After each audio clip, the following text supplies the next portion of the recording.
Então, dando continuidade à nossa história, hoje o tema praticando a leveza, no fundo é o poder do silêncio, a força do nosso silêncio interior, do silêncio verbal e não verbal. E aí foi feita a troca da língua na feira, a barraquinha que o dono conhecia era Rabban Gamliel, e ele falou, nossa, e chegou o Tov na casa de Rabban Gamliel, falou, nossa, essa língua tá um espetáculo. O Tov não tinha entendido. No primeiro momento, comprou, sempre comprava naquela barraquinha, no mesmo lugar, toda sexta-feira, etc. Na verdade, comprava 3 vezes na semana a língua, porque era muito, língua de boi era muito utilizada, em termos proteicos, eles já conheciam, já tinha essa sabedoria no Talmud, etc. Ele tinha esse conhecimento, Rabban Gamliel, etc. Ele era nada mais, nada menos do que o líder da época em toda Israel. E foi feita essa, vamos dizer assim, esse pedido para o Tov, para o seu servo, que era muito mais amigo e discípulo, que no fundo era um aprendizado para ele que vai nos servir. E o Tov questionou o mestre. É porque a gente está traduzindo, quando a gente fala Rava, né? A gente fala Rava é mestre. Mas é um título como professor fulano, professor Marcelo, professor Cláudio. A gente acaba não tendo a reverência que antigamente se tinha.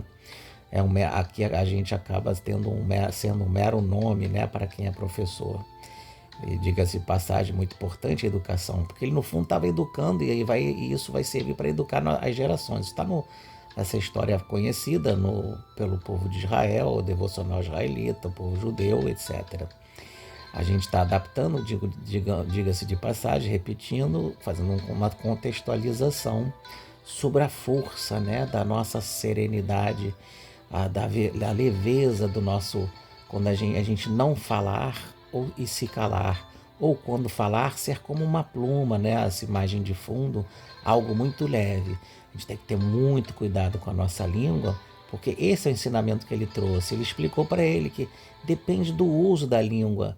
É a mesma língua que ele estava comprando, ou seja, a mesma língua que todo mundo tem, mas depende como a gente emprega a língua.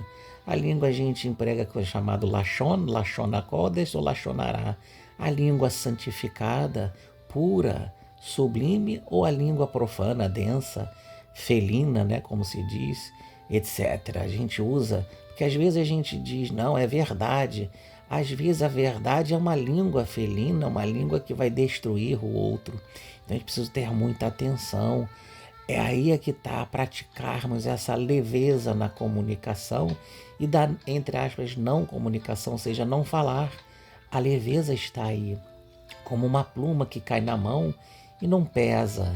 Ou se a gente fala algo que é nocivo, que vai prejudicar, que vai injuriar, vai propagar fofocas e maledicências, vai ser como realmente plumas,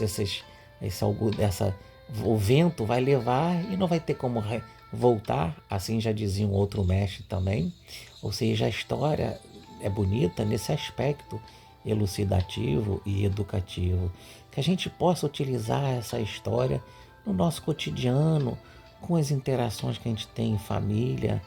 É muito difícil, nós não somos exemplo para realmente em todas as áreas, porque aqui a Rabban Gamliel estava ensinando seu servo, muito mais amigo e discípulo, a que todo setor, cuidado com a língua, nosso coração tem que estar puro, nossa alma tem que se elevar.